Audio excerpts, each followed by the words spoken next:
साई कृपा इलेक्ट्रॉनिक्स रिपेअरमध्ये आपलं स्वागत आहे। मी आज आपल्यासाठी एक नवीन व्हिडिओ घेऊन आलेलो आहोत।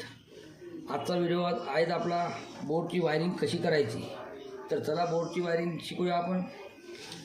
माझ्याकडे एक 12 मॉड्युलर प्लेट आहेत, त्यावर 2-3 ॲक्सेसरीज मी आधीच फिट केलेले आहेत आणि बाकीची तुम्हाला फिट कशी करायची ते समजून सांगणार। तर आपल्याकडे एक स्विच आहेत, याला 2 पिन असल्यामुळे याला 2 वे सॉकेट म्हणतात। याला 5 पिन याला 3 पिन असल्यामुळे आणि इकडे 5 होल असल्यामुळे 5 पिन सॉकेट म्हणतात याला। आणि हे एक इंडिकेटर आहेत। तर आपण हे सगळे इथे फिट करूया आणि वायरिंग कशी करायची ते समजूया। इलेक्ट्रिकचे कामं करत असताना महत्त्वाची गोष्टी काही लक्षात घ्या। आपल्या पायात नेहमी एक स्लीपर असू द्या, जेणेकरून आपल्याला करंट वगैरे लागला आहे तरी साधारण करंट बसेल। दुसरी गोष्ट, आपल्याकडे जे आपण साहित्य वापरणार आहोत दुरुस्तीचे, ते तुम्ही योग्य चांगल्या क्वालिटीचे वापरा। पेचकस, पेंचीस, कटर वगैरे चांगल्या क्वालिटीचे वापरा आणि वायरिंग योग्य तऱ्हेने समजून घ्या, नंतरच तुम्ही प्रॅक्टिकल करा। गडबड करून इलेक्ट्रिकच्या कामात कुठली तुम्ही गडबड करू नका। न्यूट्रल फेज शॉर्ट सर्किट करू नका। फेज कशाला म्हणतात, न्यूट्रल कशाला म्हणतात, अर्थिंग कशाला म्हणतात, हे तुम्ही योग्य रीतीने समजून घ्या। एक वेळा नाही तर 10 वेळा व्हिडिओ पहा आणि समजून घ्या, नंतरच प्रॅक्टिकल करा। तर चला आपण इथे ॲक्सेसरीज फिट करून घेऊया। खूप सोपं आहे।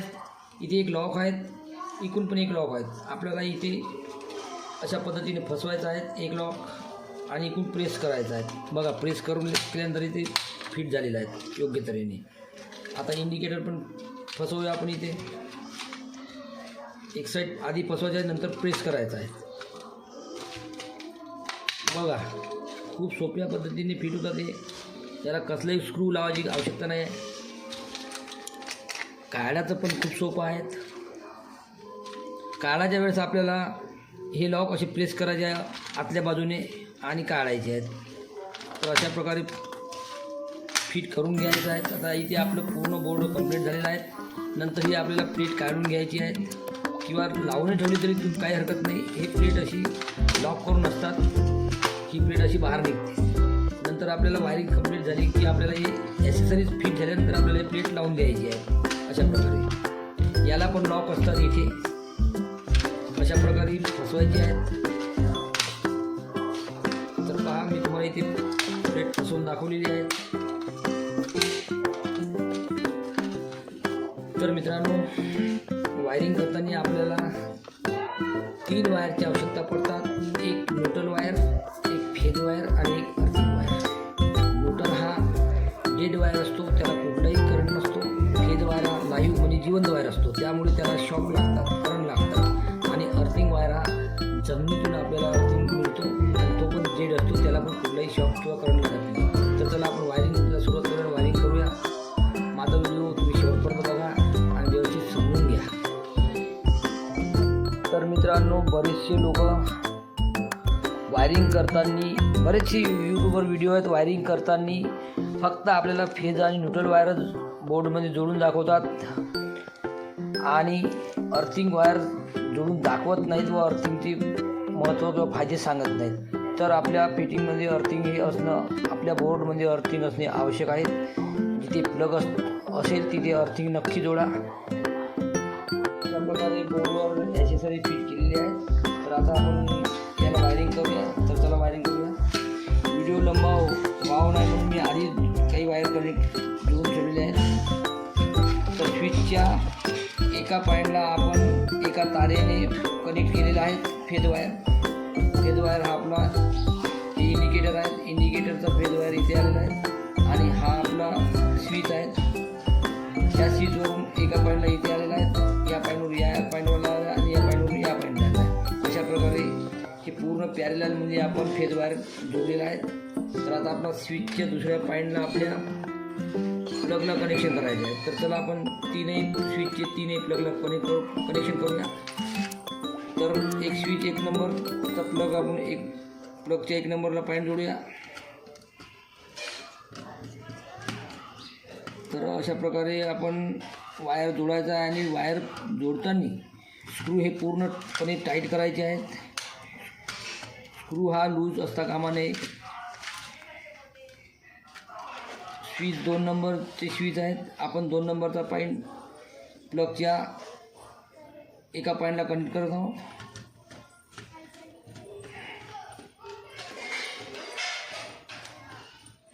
अशा प्रकारे टाईट स्क्रू पूर्णपणे टाईट करून घ्यायचे आहेत, लूज ठेवायचे नाही आहेत. आता बटन क्रमांक 3चा वायर आपण फेज वायर आहेत, आपण हा प्लगच्या एका पॉईंटला जोडलेले आहेत. अशा प्रकारे फिट्ट जोडून घ्यायचं आहे. तर आपण प्लगचे तीनही बटनाचे वायर सप्लाय वायर आपण प्लगच्या एका पॉईंटला जोडलेले आहेत. आता आपण प्लगला न्यूट्रल वायर जोडूया. हा इंडिकेटर आहे. इंडिकेटरला प्लस आणि न्यूट्रल असतात. आपण प्लस वायर इथे जोडलेला आहे. तशाच प्रकारे आपण न्यूट्रल वायर पण जोडूया.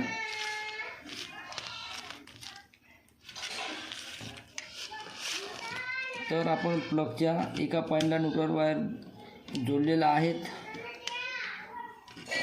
आणि इथूनच आता आपण न्यूट्रल वायर आपण प्लगला द्यायचं आहे. तर बघा आपण इथे आता आपण इथे न्यूट्रल वायर 2A प्लगला न्यूट्रल वायर दिलेला आहे इंडिकेटर मार्फत आणि इंडिकेटर 2Aला दिला आहे. 2A वरून आपण आता प्लगला द्यायचं आहे. प्लगला इथे दिलेला आहे न्यूट्रल आणि इथूनच न्यूट्रल आपण ह्या प्लगला द्यायचं आणि या प्लगवरून या प्लगला द्यायचं आहे. तर आपण चला तीनही ठिकाणी जोडणी करून घेऊया न्यूट्रल वायरची.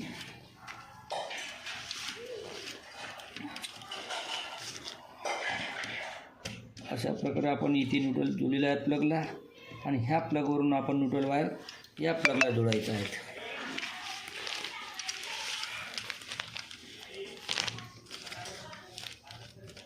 आपण दुसऱ्या प्लगला आपण न्यूट्रल वायर जोडलेला आहे आणि आपण तिथूनच आता एक न्यूट्रल वायर आपण तिसऱ्या पण प्लगला जोडूया.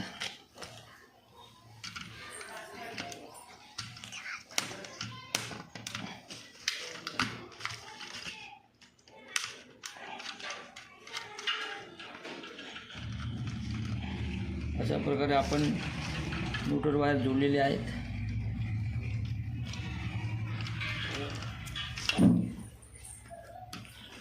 तर आता आपली इथे न्यूट्रलची वायरिंग कंप्लीट झालेली आहे. तर हा 2A प्लग असल्यामुळे इथे आपल्याला सप्लाय द्यायची आहे. तर आपण 2Aच्या बटनच्या पॉईंटवरून सप्लाय देऊया.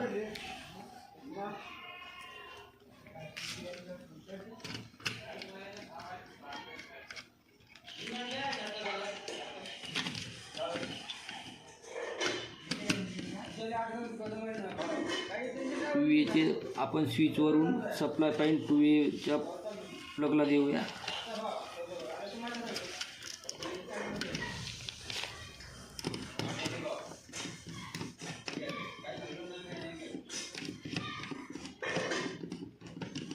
तर अशा प्रकारे आपण 2Aला सप्लाय दिलेला आहे. आता आपल्याला वायरिंग आपली कंप्लीट झालेली आहे. फेज वायर आपण प्लगला दिलेले आहेत, न्यूट्रल वायर पण दिलेले आहेत आणि हा पॉईंट शिल्लक राहिलेला आहे. तिसरा पॉईंट हा अर्थिंग पॉईंट आहे. आपण तीनही प्लगला अर्थिंग जोडलेले आहेत. बघा इथून इथे अर्थिंग जोडलेलं आहे आणि इथून इथे अर्थिंग जोडलेलं आहे. तर अशा प्रकारे बोर्डची वायर कंप्लीट झालेली आहेत आणि आता आपल्याला phase wire, neutral wire, earthing wire हे आपल्याला जोडून आपल्या मेन बोर्डाकडे न्यायचे आहेत. तर आपण सर्वप्रथम फेज वायर जोडून घेऊया. तर बघा आता फेज वायर आपण बटनच्या पूर्ण हे आपलं पॅरललमध्ये जोडणी झालेली आहेत. पूर्ण तीनही बटनची तुम्ही इथे या 3 जागेतून कुठेही देऊ शकता एवढे लाईनमधून. तर आपण इथे कनेक्ट करूया. इथे पण कनेक्ट करू शकतो, असं काहीच नाही. तर पण आपण आता इथे कनेक्ट करूया. आपला फेज वायर कनेक्ट झालेला आहे. त्याच प्रकारे आता आपल्याला न्यूट्रल वायर जोडायचं आहे. तर चला आपण न्यूट्रल वायर पण जोडूया.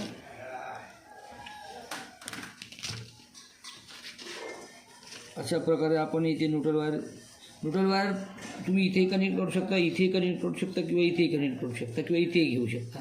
कुठल्याही एका वायरला तुम्ही कनेक्ट करा न्यूट्रल वायर. आपण इथून ह्या प्लगवरून न्यूट्रल वायर कनेक्ट केलेला आहे.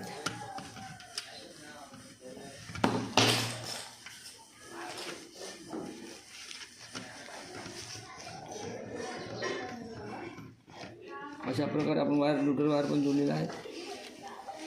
आता आपल्याला अर्थिंग वायर जोडायचं आहे.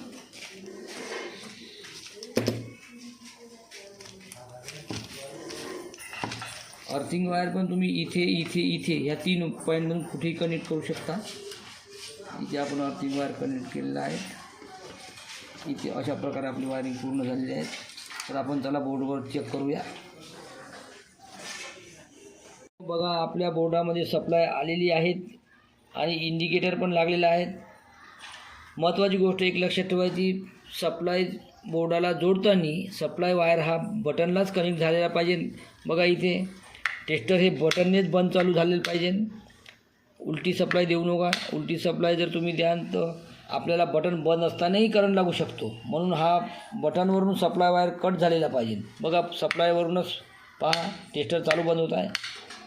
आता आपण बल्बसुद्धा लावून बघूया. तर बल्ब लावून दाखवतो तुम्हाला मी. तर पहा इथे